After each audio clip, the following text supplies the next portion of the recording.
За најмногу 30 дена од завршувањето на изборите, мандатарот ќе ги добие ингеренциите за состав на новата влада. Председателот на државата е должен во рок од 10 дена од конституирањето на собранието мандатот за состав на владата да го довери на кандидатот на партијата, односно партиите што имаат мнозинство во парламентот. Стои во законската регулатива.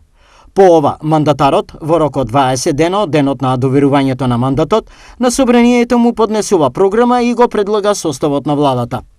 Владата, на предлог на мандатарот и врз основа на програмата, ја избира собранието со мнозинство гласови од вкупниот број пратеници. Од друга страна, по официализирањето на изборните резултати, најдоцна на 12 мај, треба да биде свикана собраниска седница за инаугурација на новоизбраната председателка Гордана Силјановска-Давкова.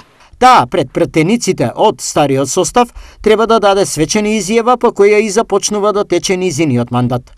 Мандатот на новиот собраниски состав, што беше избран на вчерашните парламентарни избори, почнува да тече од конститутивната седница на собранието.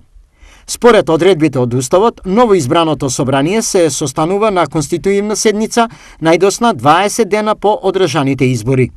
Седниците за инаугурација на новиот председател и за конституирање на новиот собраниски состав треба да го свика актуелниот председател на собранието Јован Митрески.